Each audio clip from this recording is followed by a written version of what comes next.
Okay, so Mr. Polly, I'm gonna let people in and I'm gonna wait a minute and then I'll start right away. Okay? We're ready. And I have some photos. I'll be doing photos, taking photos as well. Yeah, good. Okay, awesome. Let's start.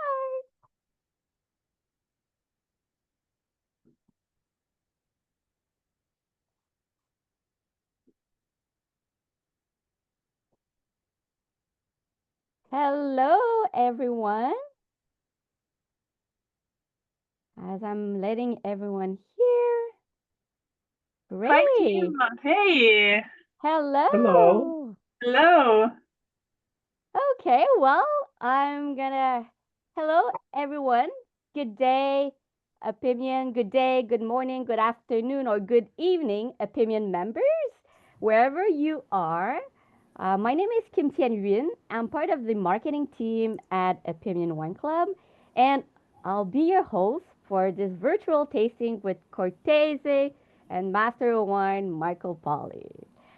It's great to welcome you wherever you are, British Columbia, Alberta, Manitoba, Ontario, Quebec, or East, like in Newfoundland. Tonight, in the comfort of my home base in Laval in Quebec, was north of Montreal, I'm going to be here to host you for this tasting. I want to highlight the presence of a few opinion members on the call, as well as the presence of the winemaker of Cortese, Mattia Giacomelli. I apologize for my Hi, Italian. hello. Hello. Hello, everybody. Before starting, we want to thank the OCM, which is a European program that supports winery in bringing and promoting their wines outside the EU. Thank you for making this virtual tasting possible. So before leaving the floor to the tasting, here are some little housekeeping notes. Michael will taste 5 wines from the Cortese from the C329 offering. Yes, I said 5, including the surprise wine that is found in the Everything But Red program. As Michael tastes each wine, I will put the lot number in the chat as a reference. We're asking you to keep the microphone on mute just to avoid any background noise. And you're welcome to turn on your camera or to turn it off so we can see your lovely smile. And if you have any questions, we are asking you to put them in the chat, and I will ask them on your behalf after each wine. So, finally, if you have a previous wine vintage of the Cortese wines, I have the Nostru Catarratto Lucido. So I welcome you to open and to enjoy while listening this tasting. So Michael, without further ado, I'll let you the floor. Hello, everybody. Just before we get started, I wanted to introduce Martina. Martina's going to introduce a little bit more of the winery. And we're very fortunate to have Mattia with us as well, who can answer all the technical questions. So this is kind of a dream tasting for me. I'm surrounded by experts, and I don't really need to do anything at all except sit here and drink. So lucky me. So Martina, it would be great if before we start the tasting, if you could just give us a little bit of background to Azienda Agricola Cortese. And I guess one of the things that I would love you to talk about is a little bit more about what makes Sicily so amazing. It's one of my favorite places in the world. I think it's I call it the roundabout in the middle of the Mediterranean. So it's been colonized and grapes have been grown there for 3,000 years. It has an amazing, I think, a unique climate in all the world, and incredible potential. So if you could talk a little bit about that, that would be great. And then also a little bit about Azienda Agricola Cortese and particularly Stefano and the story behind it. And I just think everybody would find that really interesting because I know I did. Sure. So hello, everybody. My name is Martina. and I'm from Cortese. And first of all, thank you very much for being here. I will be very happy to bring you to a little journey to Sicily, because I would like you to know a little bit better Cortese, this winery. As Michael said, actually, Cortese, my cat, is located in Sicily, where sorry, my cat is jumping around. So I would like to share with you a little presentation just to show you a little bit more. First of all, where is Sicily in Europe? Where is well, the little bit differences that you have in Sicily in terms of terroir, climate, and so on. And then, of course, we jump into Cortese just to see a little bit more about this specific winery and something about the family, of course. So I will share my screen with you guys. Akim, he says that the organizer need to allow me to share my screen. Okay, let me see.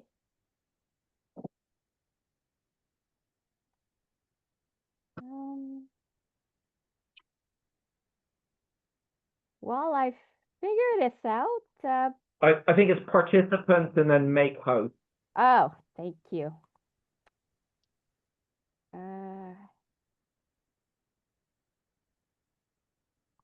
Coming, it's coming.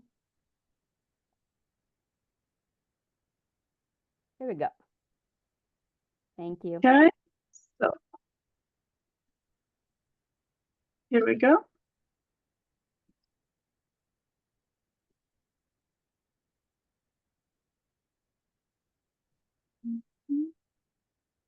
Do you see my screen? Yes. Okay. Just I would like to. Here we go.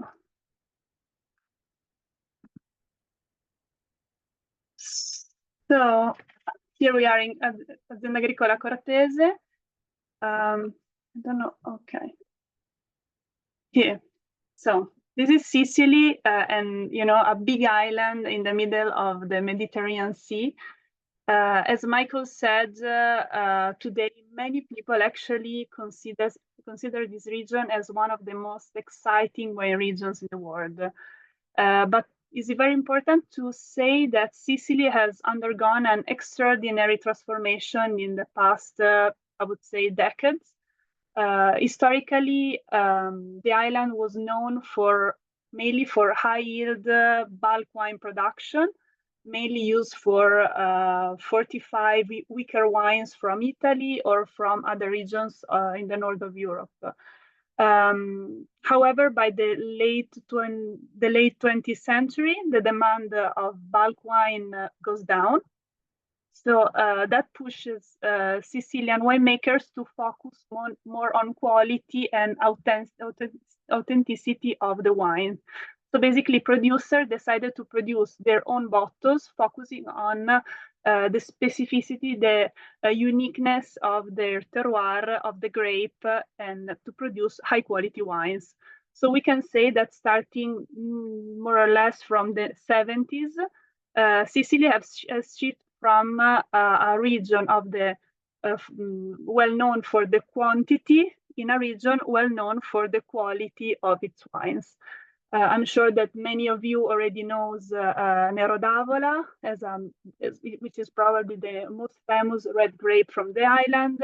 Many of you will know probably Grillo, Carricante. Maybe some of you know also Frappato. We will discover Frappato a little bit later.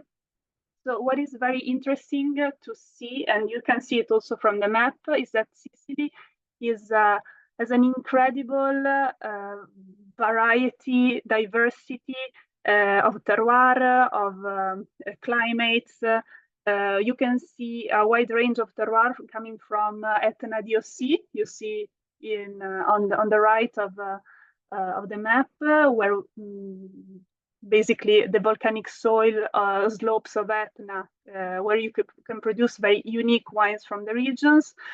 Some great, elegant fresh wines from the coast. So that's of course what is very interesting.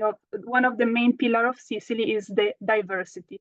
Second pillar, I would say, is that Sicily is a leader in sustainability. So today we can say that over the 30% of the vineyards of Sicily are certified organic. And that's more than any other regions in Italy, just to give you an idea.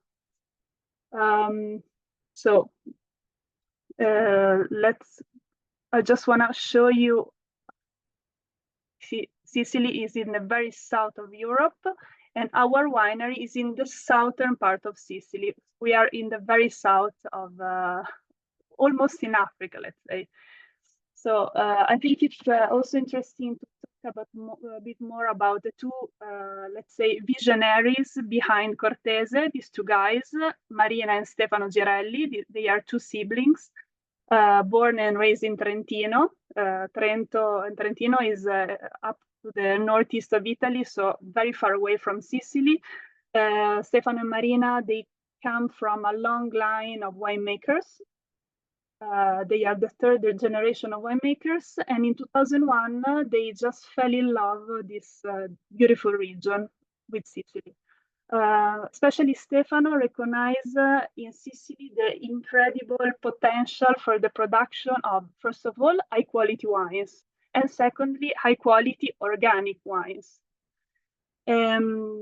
This passion brings Stefano and Marina to invest in the region, and in 2002 they bought the first company, Santa Teresa, which is actually in Vittoria, as you can see in the map. And a few years later, in 2016, they decided to buy another company, another small company of 14 hectares called Azienda Agricola Cortese in the province of Ragusa. What they saw in Sicily, especially in Vittoria, in this small region in the south of Sicily, is the perfect condition for sustainable organic winemaking, and they basically decided to dedicate to this philosophy ever since. And so organic production, high quality wines, and low intervention practices, these are the main pillars of the company. One thing that is very important to say is that actually you will hear a lot of producers say the same thing in Europe, that, for example, our region is one of the first winemaking regions in terms of, in one of the most historical winemaking region. But well, actually in Sicily is quite true, because everything started during Magna Graecia. We're talking about 300 before Christ, when Greeks founded Camarina. Camarina was a small town which is not existing anymore today, very close by to what is called today Vittoria, so the city of Vittoria. And we can say that the Greeks, the population of the Greek, have brought to the local population the technique of winemaking. So what was very common to local people was to produce, to grow grapes, but just to buy grapes, to eat grapes and sell grapes. What the Greeks bring to us was the art of vinification, the winemaking technique. And so we can say that actually, especially the south of Sicily is quite an old or ancient winemaking region. Another important thing to say is that fast forward, so many centuries after, in the 17th century, when Vittoria, finally the city of Vittoria was founded from the Spanish, what they decided to do at the time was in order to promote viticulture, the ruling power granted free lands for farmers under the condition that they need to cultivate vineyards. So as you can imagine, this initiative led Vittoria becoming a key center for high quality wine production, let's say.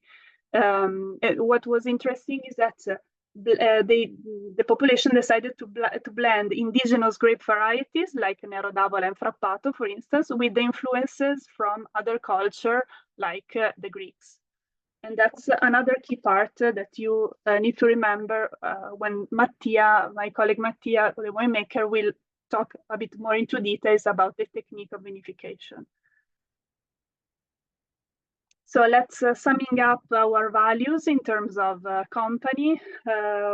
First of all, the respect of biodiversity for us is not just a matter of, well, it's more than enough. I actually talk, especially today, to talk about the respect of biodiversity in order to respect the planet. But for us, it's also a way to respect our own wines. We believe that less intervention in the vineyards, it means basically stronger vines and wines that are really talking about the typicity of the terroir. A diverse ecosystem is important not only for our health and our planet, but also because it helps us in creating something that is specific from our land, our Cortese. Our Nero d'Avola is different from the Nero d'Avola of our neighbor, and this is a very important detail of our production. Secondly, modern know-how. Of course, today technique of vinification or technique or even machineries are different from the past. So we like to bring technology of today, respecting local traditions from the past centuries. And this is another thing that you will see after when we see the wines into details. And last but not least, of course, organic agriculture. So we are 100% organic farming. We do not use any chemicals treatment, only natural elements like copper, sulfur, and organic fertilizer. We like to maintain our soil healthy. And well, this is a technique of production, but actually is also our philosophy. Our wines are mainly divided in three selections, three lines. The first one is Nostru. The first wines that you will see are Nostru. Nostru means means from ours, from us. It's a more, let's say, daily drinking line with cheerful, fresh, young wines. Then we have La Selezione. La Selezione, these are our selection of more classical wines. And then we have our new entry that actually is, well, you will see it later, but is a special production that we can wait to taste actually. So now I hand over to my colleague Mattia. He will talk more into details about production, our terroir, and how our terroir is actually a key element for our wines. So thank you very much for your attention, first of all. Thank you very much, Martina. Mattia, over to you, and then we'll start the tasting. Hi everybody. I'm Mattia Giacomelli, winemaker of Cortese. I will also share the video to show you a bit about the soil.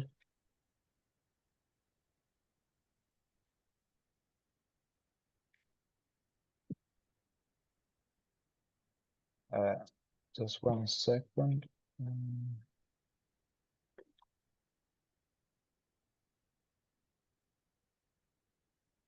Okay. So about the terroir, in this area in Sicily, we are in an area that around 10 million years ago was the bottom of a sea, and now we are around 200 meters above the sea level. But the origin of all the soils was from sedimentary rocks of the bottom of the sea. So at this time, we have this layer of sand. Normally, we have red sands, which means really rich in iron and minerals. And then under this sand, we have a white limestone rocks that is also explored by the roots of the plants, and gives really deepness and helps also to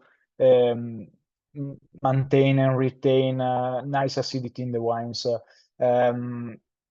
Overall, this kind of terroir, from our point of view, is a kind of soil and condition that gives a lot of elegance to the nose of the wines, retains a lot of acidity and freshness, and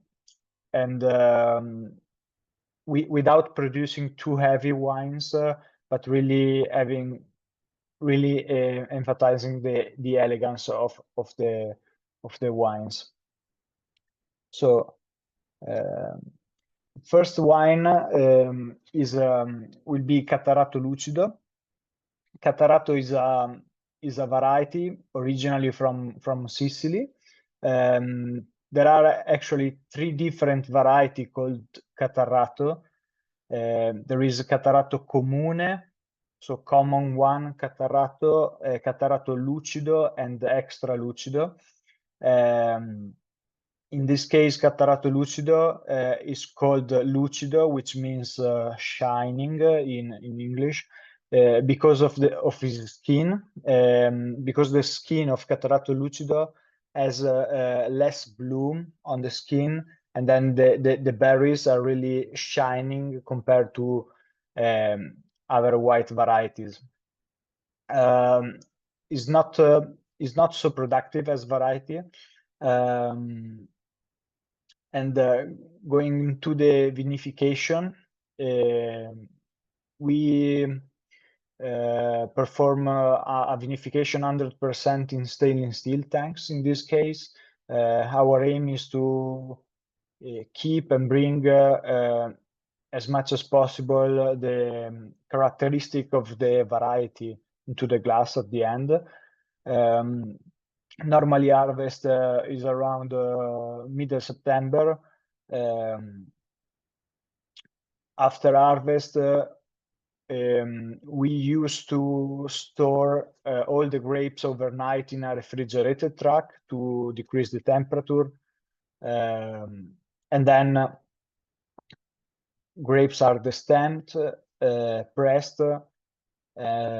We perform the alcoholic fermentation, and after alcoholic fermentation on all the whites, we are doing at least 3-4 months batonnage, which means remixing the yeast in the tanks, and this helps a lot to reduce the sulfur level at the end in the wines and to improve the mouthfeel and overall the quality of the wine.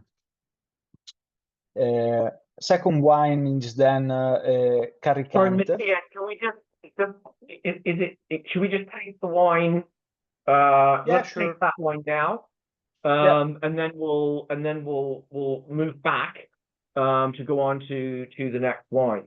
Perfect. And I just wanted to, let's taste the Catarratto. I wanted to share with everybody my own views on a couple of things about Cortese that I really like. And the owners and the winemakers are always very modest about their achievements and their estates and what makes them so special. So a couple of things here that I want to draw to your attention. So the first is azienda agricola. So, what does that mean? And one of the big problems we have when we're promoting Italian wines is, what do all these words mean? And if you just, you walked into the shop and you saw those words, you go, oh, I don't really know what that means. And so if we can just unpick that for a moment. So azienda agricola is something you really, really want to watch out for on Italian wine labels. Azienda agricola means agricultural estate, and it has nothing to do with winemaking in particular. What it means is it's actually a tap term, and it means that you can only sell what you make. Okay, so you could be an azienda agricola for blueberry jam if you grew the blueberries and made the jam. You could be an azienda agricola for apple pies if you grew the wheat and the apples. Okay, and if you are an azienda agricola, you don't pay tax on your profit. So it's actually really, really tightly controlled. And if you're a winery and you're at Azienda Agricola, it's as close as you can get to a guarantee of quality because it means the estate cannot buy in any grape. Okay. So Azienda Agricola is really, really important. The other thing, which I know Martina alluded to, but all the wines we're going to taste this evening are organic. And one of the things that when you think about Sicily, you think it's really far south, you think it's really hot. And sort of, yeah, it is a bit hot. But you need to remember, if we were in the southern hemisphere, we'd be in New Zealand. Okay, so if you map Sicily onto the southern hemisphere, we'd be in New Zealand. Now, you wouldn't think New Zealand was really hot, would you? So it's important to recognize that because most of the world's landmass is in the northern hemisphere, we tend to equate somewhere like Sicily or the Mediterranean as being very hot. And I'm not saying it's not, but it's a bunch of moderating influences here which help create these beautifully aromatic white wines. And one of those is altitude. Okay, so we're 400 meters above sea level here. So if you're thinking, well, 400 meters, I don't really know how high that is. It doesn't seem very high. This would be higher than almost any vineyard in France. Okay, there's a few vineyards in Languedoc, which would be higher, and Roussillon that are higher than this. Pretty much this would be the highest vineyard in France. Okay, so 400 meters above sea level is actually really, really high. So that cools things down. In addition, I don't need to tell you Sicily is an island, so it's surrounded by the sea. Okay, so you've got, think about central Spain, all right? There is zero maritime influence in central Spain, and that's why it gets so much hotter than it does in Sicily. So you've got altitude, you've got this cooling effect from the sea, which keeps the temperatures down, and the soil. So Mattia was talking about this limestone soil, and that retains moisture. And if you've been to Sicily's just one of my favorite places. I was there a few months ago. It's one of my favorite places in the world. If you've been to the Baroque cities of Noto, Modica, or Ragusa, and you've got that amazing architecture, that's all from this coral stone, this limestone subsoil, which is quite soft. It was easy to carve into buildings, which is why those cities are so beautiful. And it retains moisture. So even if it doesn't rain in Sicily for 3 months during the summer, the vines don't suffer because they've got this really deep sort of bedrock that's holding onto the water. So those are kind of some of the secret weapons of Sicily, and Azienda Agricola is, I really want to focus on that. That's as close in Italy as you can get to a stamp from the government saying that this is good wine. So the Catarratto, this is a grape variety which is originally from Alcamo region, which is now growing throughout the island. And this is, again, I'll go into the history a little bit later, and then the viticultural history of Sicily, but one of the problems that Sicily has is up until about the 90s, this was bulk production, right? Marsala, some of you are old enough to remember veal Marsala. You couldn't go out to eat, without ordering veal Marsala. And the demand for Marsala was insatiable, right? And so many of these vineyards were devoted to bulk wine production. Everything got sent to Marsala production, which was fortified. And these grape varieties never had an opportunity to shine, because the only wine we saw out of Sicily up until the 90s was absolute rubbish. It was Marsala. And these are amazing grape varieties. In Catarratto, certainly of the white grape varieties, I put in my own personal hierarchy of white grape varieties. I think Carricante is number one. Mattia, I don't know if you agree with me, but Carricante is my favorite. And Catarratto is under that. Part of that is just holding its acidity, okay? Because you want that freshness. And I'm tasting 2024. And I remember tasting this wine when we selected it to put into the catalog. And I love this. It's kind of like got citrus fruit, stone fruit, and a touch of spice. And those three things together, I think, create, and no oak, right? I'm not a big fan of oak in wine because it often just kind of covers up the fruit. So I'm getting lemon peel. I'm talking myself into Sicilian lemons here, but it's probably not. But lemon peel, white peach, and then this lovely herb, a little touch of sandalwood and nutmeg, and a slightly herbal note, and it's a beautiful wine.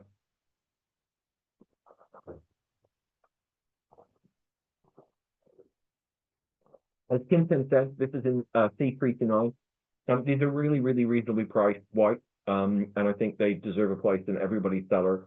And these should be with you in time for next summer, and I can't think of anything nicer to drink on a hot summer's day and think of Sicily.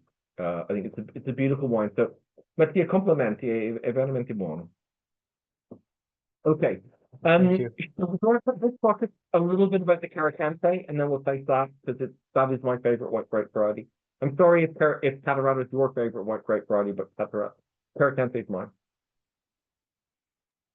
Okay, about Carricante. So Carricante normally is the white variety really typical from Mount Etna. So in the Etna, in the part of Sicily around the Etna volcano, there Carricante is really famous and well grown. In the last years, is also taking place in other parts of the island, and this is a really interesting variety. It has let's say the characteristic, if it's not well grown in the vineyard, to produce a lot of grapes, and this is also the reason of the name. Carricante means caricare, which is also which can be translated in loading, so to load a lot of grapes on the plants, and it needs really care during the green season in the management of the vineyard, but is also a variety that has a really nice body, gives wines with a really nice body, a nice aging potential, also more years, and overall the quality of the white wines coming from Carricante is really incredible.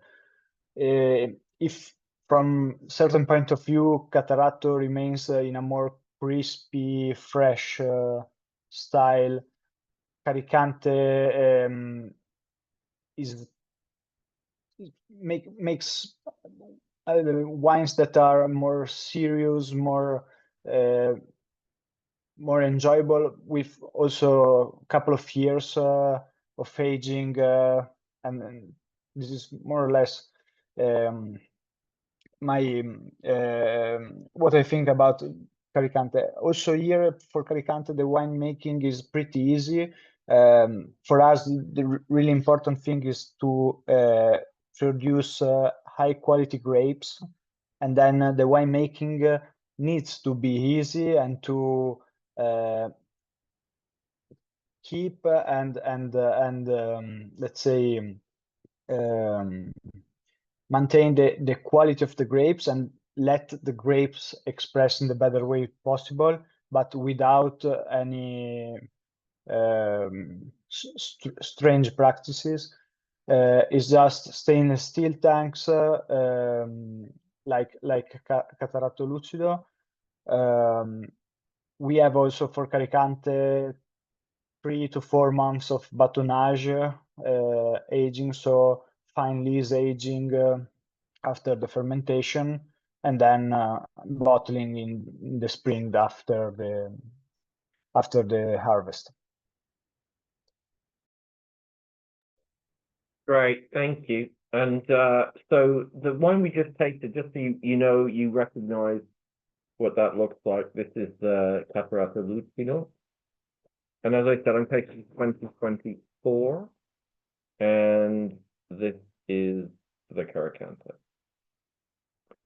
So if we're talking a little bit about Sicily's giant air conditioning unit, which is obviously Mount Etna. And Mount Etna is over 3,000 meters, so there's a ski resort at the top. Vineyards go up the sides of Mount Etna to over 1,000 meters. These are the highest vineyards in mainland Europe. The only vineyards in Europe which are higher than that are in the Canary Islands. So it's huge, right? The road which goes around Etna is over 100 kilometers. I took the kids there, and I remember we were on the beach near Catania, and it was I don't know, 31, 32, and we got up to the top of Etna, and it was -2. We're talking a huge volcano. And fortunately, I packed, their hats and their mitts. They thought it was crazy, right? We're going to Sicily in the summer and packing all of these winter clothes. But anyway, we needed them. when we got to the top of Etna. And the great variety there, as Mattia said, is Carricante. You know, Carricante, it carries a lot. And this is one of the things, as I mentioned with the previous wine, the tendency for so many of these grape varieties is to produce a lot of grapes. And in days gone by, in the bad old days, that was great. Everybody loved that. How much can we grow? You know? And the focus was not on quality. And now the focus is on quality. And my God, these wines are really, really competitively priced and over-deliver. And this is a great example of Carricante at a fraction of what you would pay for an Etna white. And this is just, I wanted to say kind of bigger or richer or heavier. It's fuller bodied, there's no oak on this. But as Mattia was saying, it's a more structured white. I don't exactly, the vinification is the same, so I don't really know, it's just the grape, you know, that delivers this corposity or body or what we sometimes call this sort of fruit sucrosity. You know, there's a weight to this. The nose is different as well. This is really solidly in citrus and stone fruit, but more complexity. So you've got hints of mandarin, tangerine, lemon, pink grapefruit, and then in the stone fruit category, the peach we saw before, but also apple, nectarine, and there's a lovely white, and the acidity is beautiful. It's sort of bracing acidity, blind, you know, you'd never put this in Sicily.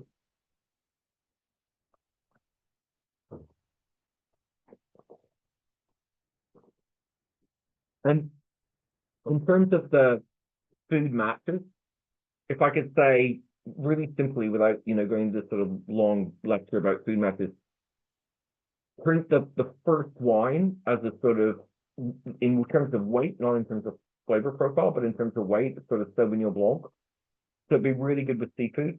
And this one has an extra gear. So I would put this with pasta, cream sauces, chicken.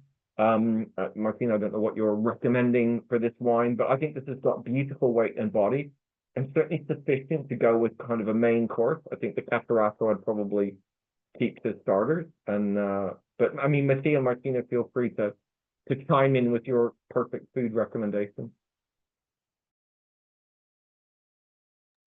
So my opinion, I would put yes, the Catarratto, as you said, with starters, seafood, is a everyday and every occasion wine during the summer, for example. From the other side, Carricante probably needs something more complex, first dishes of fish or pasta dishes of fish, also white meat, for example. I suggest the pasta con le sarde. It's a typical dish from Sicily. It's spaghetti with sardine, so you can really balance the sour part, the sapidity of the saltiness from the sea with this tropical notes from Carricante, for instance. So I think it's a very good match, for instance. Is that your signature dish, Martina? Is that what you cook at home? I think so. Yeah, well, not every day, of course, but yeah, I think it could be a great match. So I suggest you. So, or maybe an easier one could be pasta con le vongole. So shellfish, like you know how it makes. It's very easy to make, but if you have a good product, then you can really enjoy this balance between the two extreme. You know, so the lemon zest and the tropical notes from one side, and this little the sea notes from pasta. Now that's I like matches when they can really, when the wine is really balancing the food and vice versa. That's my favorite match in general.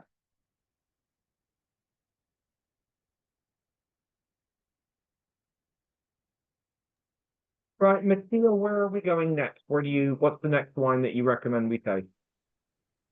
So I'm going to share again my screen to show you next wine. Just a second. Next wine is a very special one, so we really need to focus on this one. I think it would be, yeah, it's the first time we are offering this through you guys, and it's actually the second harvest, so it's a very interesting wine to discover, I think. So exactly, this is our second vintage of this wine. We started in 2023. And going back to our approach to the winemaking and also to the sustainability and to keep also the let's say the old way of making, we decided to produce an orange wine which is practically a white wine or a wine made from white grapes, but with the same vinification of a red wine. So skin contact, maceration on the skin, like a red wine. And this was actually the way that all the white wines were produced till 50 years ago. This wine we produce is coming from two different varieties. The first one is Inzoglia, that is also known as Ansonica as variety. Is a variety coming from Sicily that now is also, let's say, cultivated in some areas in central Italy. And the second variety is Zibibbo, or Moscato d'Alessandria, which is an aromatic variety, really typical from Sicily and from the island of Pantelleria, which is that is a small island near Sicily. The production in the winemaking, we fermented we vinified the two varieties separate because of separate maceration time. We have the Inzoglia that remains in contact with the skin for 2-3 weeks, and the Zibibbo a little bit more. Then also here, after fermentation, we have a fine lees aging of 3-4 months, and then the two varieties are blended, filtered, and bottled. And for us, was really interesting, and we learned a lot in the production of this wine because sometimes in this thematic, in this area of wine, is common to find some let's say funky wines. We decided to approach to this style with the style that we try to bring in all our other wines. So keeping the cleanness, the elegance of the nose, the purity of the fruit, and also the nice acidity and the balance. And you have certainly achieved that, my goodness. So a few words about natural wines. Here at Opimian, as you know, we have the world's largest panel of masters of wine, choosing wines for you in the world. There is no organization in the world that has more masters of wine working for it than Opimian. And I have to say we work bloody hard. And when we get together to select all the wines, we're going through hundreds of wines to choose the best to put into the catalog. And the thing that almost all MWs will agree on is that we want wines which are really well made, clean, representative of place, of grape, and so on. And natural wines of late have really taken the world by storm. And you go into many restaurants now, you'll see a wine list that says, natural wines or orange wines. And as Matthias alluded to, many of these wines suffer from volatile acidity. And I want to say, categorically, number one, there is no definition of natural wine. If you say this wine's organic or this wine's biodynamic, you can look up the regulations on that, and that's a legally defined term. And if you say the wine's natural, that's not a legally defined term. That's a choice a winemaker can apply. And very often, part of being a natural wine is using really low levels of sulfur dioxide. And I have to tell you, the other bit of bad news this evening is Mother Nature does not make wine.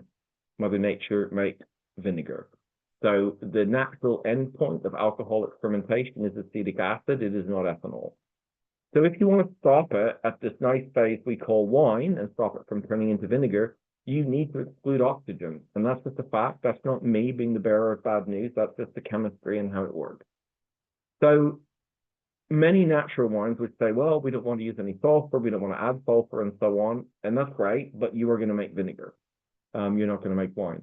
And one of the things about the orangutan or the orangutan, which we love, was here is this, in many ways, natural wine. It's a white grape variety which has been on its skins for many weeks, which is, not something that you would normally do. And in that process, extract some of the, the polyphenols, the tannins which are in the skins of the grape. But my God, the balance in this is great. And it's even more impressive because both Zebibo and Inzolia are famous for losing their acidity. They just, the acidity is like, and then it falls off. And this wine's got beautiful acidity and this wonderful nose, clean as a whistle. There's absolutely no volatile acidity on that at all. And then it's this beautiful blend between a little bit of citrus fruit and this lovely kind of floral note. So Turkish Delight, violet, Parma violet, orange blossom. There's a little bit of mint. And then this lemony citrus note that we've seen in the other wines, which is from Inzolia. It's dry as a bone. So again, a lot of people associate Moscato with residual sugar because of all the sweet wines that are made from Moscato. But this is dry as a bone. And it also comes, you got to see this, with a cute picture of an orangutan on the label. Okay, so I love that. This is really of all the wines, in many ways, of all the wines we're going to taste this evening, this is the wine which is most impressive because to get a wine which is natural, if I can use that term, it's got this degree of cleanliness, complexity, but this textured palate, right? Because don't forget the Inzolia has been on the skins for 3 weeks, so that's bringing out a lot of this kind of phenolic nature from the grapes that you would normally associate with a red wine. But this is in a white wine, and it's just beautiful. I love this. And as I said, we normally wouldn't have bought this kind of wine. This is not kind of what MWs drink. And I just think this is a real achievement. So hats off, Mattia. This is really great. Thank you very much. And I think, in my opinion, is also a wine that is nice to have on the table because it can be served a little bit chilled, also and also near room temperature, and makes and in the first way is perfect with or like aperitif with seafood. In the other way, at room temperature, the structure comes out more and became a wine that is able to be paired with structured dishes. Also really nice with a fusion cuisine or with Asiatic cuisine. So really nice on the table, in my opinion, with the food matching. It's nice to play with a wine like this. Yeah, I put this with pork, liver, I think fegato. I think it's beautiful, and it's just got enough structure and acidity there to kind of to do battle with the food. It's really great. You have to buy this. It's great, really good.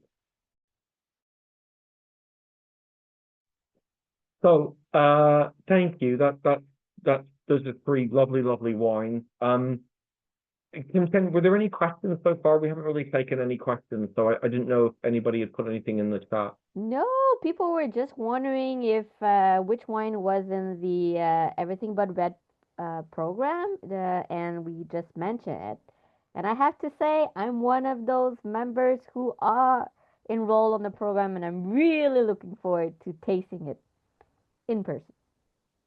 Great. So there's a question just come through. What's the residual sugar in grams per liter, Mattia, on the orangutan? So, here all the wines that we are tasting this evening, that you're tasting this evening, are minus than 1 residual sugar. So we want to have all our wines dry.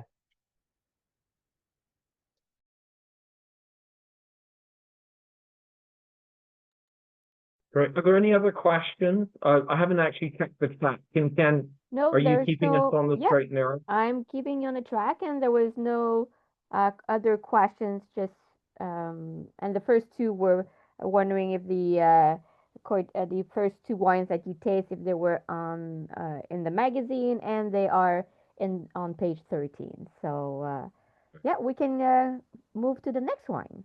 Okay, great. Mattia, so the first red. Okay.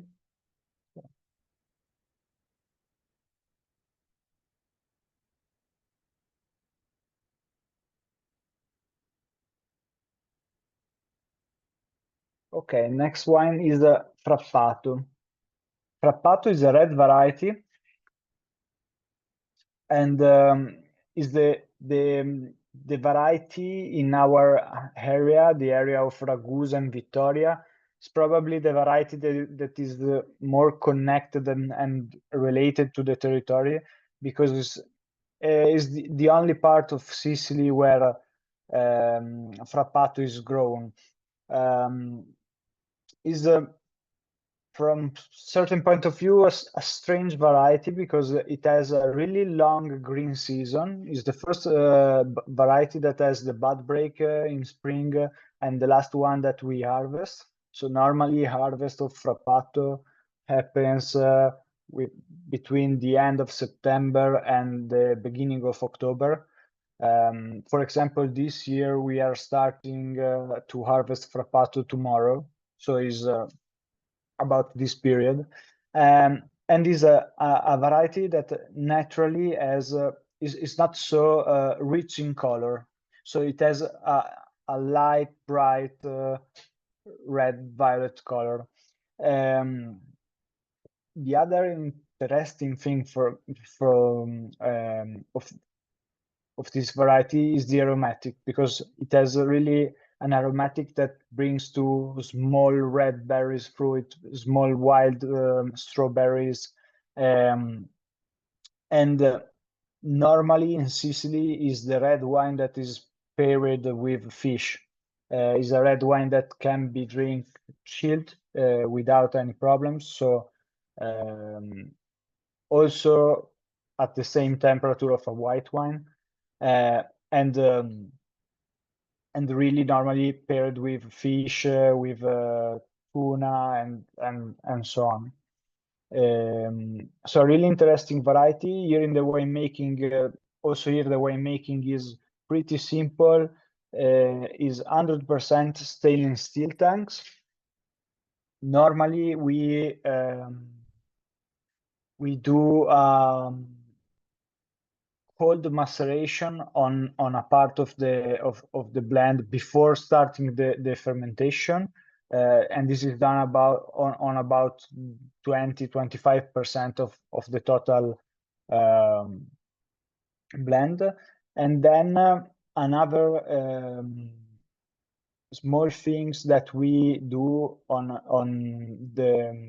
is that we don't do the malolactic fermentation on 30% of the blend, to keep and retain a nice acidity that brings then the crispiness, this and the ability of this wine to be drink a bit chilled and to be paired perfectly with fish. Well, it's an absolute joy, and I've got to tell you, my Frappato story. So my first trip to Sicily was in, I think, 92 or 93. And I was sent down by a wine magazine called Decanter to interview Diego Planeta.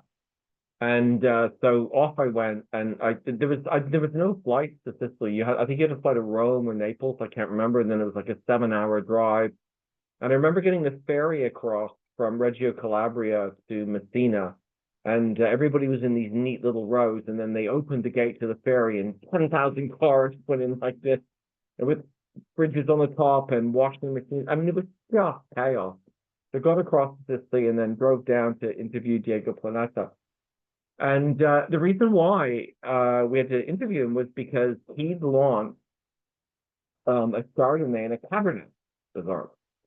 And these were taking the world by storm. Diego Planeta's Chardonnay and Cabernet. So I had to go and interview him. So down I went. And I said to him, I challenged him, and I said, why are you planting Chardonnay and Cabernet in Sicily? And he said to me, he said, have you heard of any Sicilian grape varieties? And I said, no. And he said, have you heard of Chardonnay and Cabernet? And I said, yeah. And he said, that's why we planted them. And he really, he was a controversial figure, but he was the head of a cooperative called Settasoli. He had 6,000 members under him. And he said, I knew this. I knew that Sicily could make some of the world's greatest wines, and I knew nobody would care. So I planted Chardonnay and Cabernet to say, this is what we can do. This is Sicily. We can do this. And the wines were, I mean, very, very good. Not my cup of tea, but very, very good. Very international. And I said, okay. And he said, I want to put Sicily on the map. We're not going to put up the map with native grape varieties. We have to put it on the map with Chardonnay and Cabernet, and then we can introduce native grape varieties. And then he pulled out a glass of Frappato. He said, this is Frappato. I said, oh, what's Frappato? And he said, well, the native Sicilian grape variety. And I remember tasting it with him, and he had this big house near, Agrigento or somewhere. I can't remember where I went to interview him. But it was an amazing place, and he was very patient with me, because I was like, why are you doing this, And this really was the birth. Sicily has this like 3,000-year heritage. It was Phoenician, it was Carthaginian, it was Roman, it was Bourbon, it was Norman, it was Spanish. It was where Garibaldi started the Risorgimento. But really, the modern Sicily is like 40 years old. It's funny because for so long Sicily was associated with bulk production, bulk wine, all of which went into Marsala production and was sold into the north. There were no people. When I went there on this trip to see Diego, there were 2 producers in Etna. Now there's 50. When I was there in 92 or 93, 2 producers in Etna, Benanti and another guy. So Sicily's really changed, but that change, despite 3,000 years of winemaking history, is quite recent. And I remember tasting this grape variety with Diego, going, well, what is it? It's amazing. He goes, well, it's Frappato. And what I love about Frappato then is what I love about it now. And it's this, I don't know if this isn't insulting to anybody, but it's kind of like this Beaujolais of the South. It's this fresh, juicy, vibrant, wonderfully aromatic and expressive red grape variety, which is not rich in anthocyanins, the coloring compounds. It's beautifully balanced, and it's got this vibrant acidity. And as Mattia said, it's also the thing you can have chilled, and the tuna.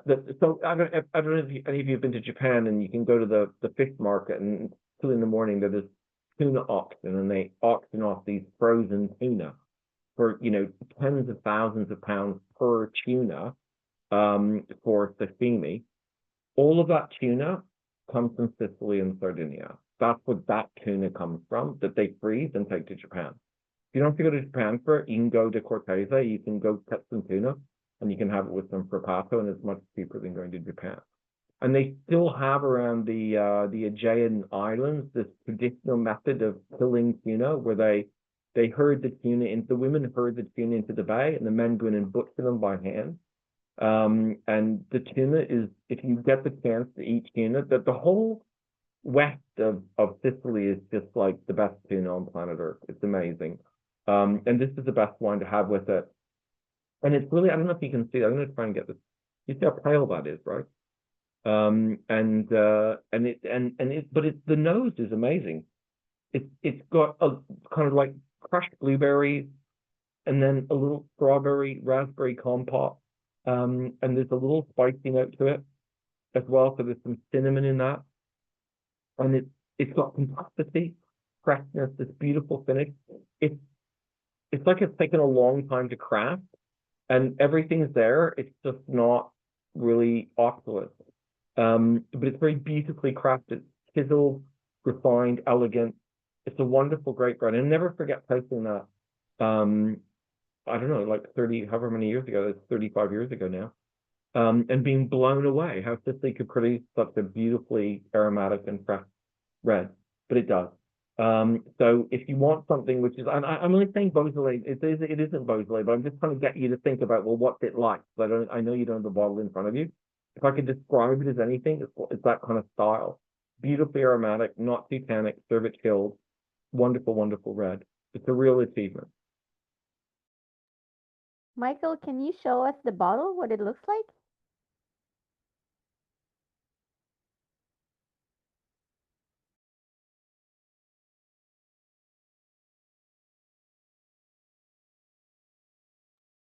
Right. So, Mattia, I think you're up again with the Ceresole di Vittoria. Yes, so we have the last wine.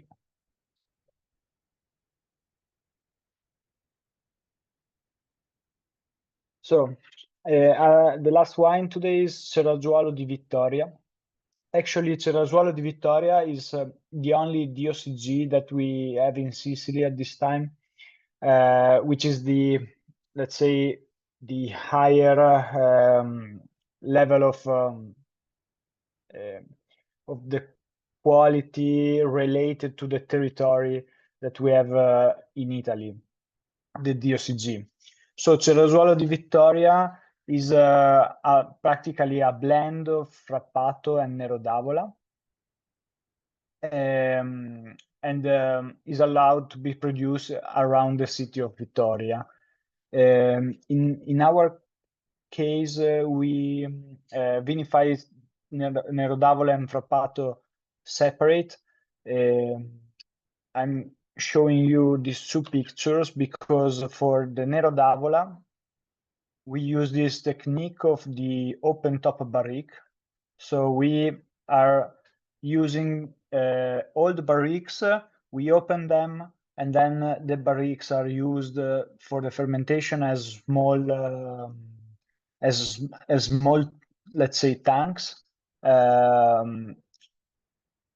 During the fermentation and the maceration, we just perform punching down by hand in order to remix the skins in the fermenting juice. And this practice is really nice because we can put like 12 small cases of grapes in every barrique, and then we are performing 25, 30 different fermentation of different parts of the vineyard.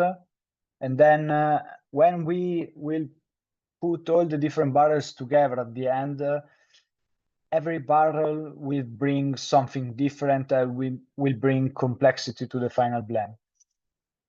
And then on the other side, Frappato is vinified in this terracotta amphora,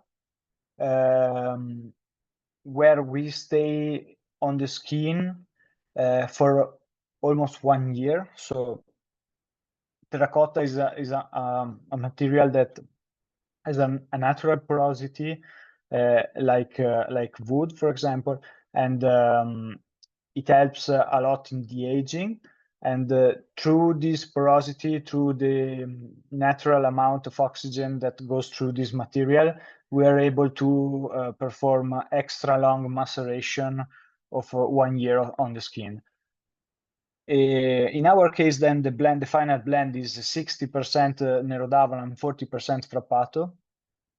And then the Nero d'Avola, after the vinification in open top barriques, go further with an aging in barriques, also partially of new oak, and in this case all the oak is French, and then we normally bottle 2 years after harvest. But this is just absolutely fabulous. So I'm just going to show you the bottle there. So, and Mattia said it's Certo di Vittoria DOCG. Now, all the wines we have been tasting are IGT, Indicazione Geografica Tipica. Sicily, super smart. When they were coming up with the IGT system and the DOC system, they said, okay, you choose. You can call it DOC, you can call it IGT. It's just going to be Sicily. So there are a bunch of DOCs in Sicily, most of which we've not heard of. Probably it would be the most famous one. Trascolo di Vittoria, the only DOCG in the island. I'm not necessarily convinced that, you know, one's better than the other. I think it's always about the person making the wine. But it's interesting about how Italy's responded to this legislation, particularly IGT, you know, in the way that France had Vin de Pays, to allow these larger areas. If you think about Australia, just as an example of how the rest of the world responded. So Australia has this Southeast Australia, which allows you to blend grape varieties. And this is an analogy I love to say. Southeast Australia allows you to blend grape varieties that are grown in both London and Rome. That's the scale of Southeast Australia. You can blend those into the same wine from London to Rome. And so we're talking about a tiny area around Victoria. Cerasolo is also a rosé wine in Abruzzo, so don't get that confused. This is not a rosé wine, this is a red wine. This is the last one of the evening, and we're certainly ending on a high note, very different from the other wines. This is the wine which has seen some oak maturation, which adds a lot of additional flavors, body, and weight to the wine. And so this is a wine which you could pair with, you know, beef or lamb, venison, slow-cooked meats, which have got a really, really rich sauce. So there's plenty of power here, alcohol, and the wood's adding that spicy note. So we're getting cedar, sandalwood, licorice, all of the kind of barrel maturation aromas. But I also wanted to point out, just imagine, if you were the winemaker, how much you must hate fermenting in open top barrels. Like the work involved in getting all of the grapes into this tiny, tiny container, then having to hand plunge to do the extraction. Then you have to do that on tons and tons and tons and tons of little barrels. But of course, the benefit of that is you get this richness and weight from the small container acting on a small amount of juice. Mattia, I can only imagine you have huge arms from doing this. Hundreds and hundreds of small barrels to make this wine. But a labor of love, and that's reflected in the nose on this wine. This is, I mean, really, really different from all the others. You know, it's pungent, it's rich, it's aromatic. It's much, much, much bigger in terms of body and weight. And you've got this kind of black fruit spectrum coming in here, which we really didn't see in the previous wines. So here we've got blackcurrant, blackberry, plum, cooked plum, black cherry, and then all of the wood notes as well. So the cedar, the licorice, the vanilla, and the wood smoke. And this is a big, powerful wine. And again, you know, we are in Sicily. Sicily's capable of producing these really, really full-bodied reds that can go with a range of food, heavy meat dishes, and also, of course, cheeses. Just before we sign off, I wanted to say thanks to all of you for coming. I hope you've enjoyed the presentation. I wanted to say a particular thanks to Martina and Mattia. It's now midnight in Italy, so you guys are fully ready for that. And thanks for coming on the call. Michael, before we go, we have a last question for Mattia. Someone is asking, is Frappato chosen to blend to add acidity? In the Cerasuolo, I suppose. Actually, this is an historical blend of this area. Probably at the beginning, or probably when this blend was born, was because Nero d'Avola was too alcoholic, too, let's say, kind of dark in the aromatic, and I like to say that the Frappato in the blend brings a little bit of brightness, makes the wine a little bit shining in some way, because Nero d'Avola also with aging has a lot of tobacco aromatic, plums, cherries, but really ripe red fruits. While Frappato from the other side brings a little bit of freshness. Yes, is about the acidity, but also about the aromatic, in my opinion. And also a little bit of elegance, I think. Exactly. Right. Just before we finish up, Opimian every year hosts the tour to Sicily. As I said, it is one of my absolute favorite areas. We go to Cortese, we taste all the wines, you can eat the tuna, and if you want to go on one of the Opimian trips with other Opimian members to Sicily, you would be more than welcome. Kim Ken, I have absolutely no idea how people inquire about the tours, but I'm sure you're able to tell them how to do that. But it is an area, if you've not been to Sicily, as I said, it has been the roundabout of the Mediterranean for 3,000 years and has the most extraordinary architecture, art history, food, wine, and I don't know, maybe even Martina and Mattia will be there to welcome you at Cortese when you go. But it's an exceptional place, and I know you didn't a lot of you didn't have the wines in front of you, so you're just listening to me ramble on about what they taste like, but they're really wonderful, and I think you should buy them. Well, on that note, there are no more questions. I'd like to thank you, Michael, Mattia, Martina, and everyone for attending. And I would say, alla prochaine. Good night, everyone. Bye. Thank you. Thank you. Thank Good you. night. Yeah.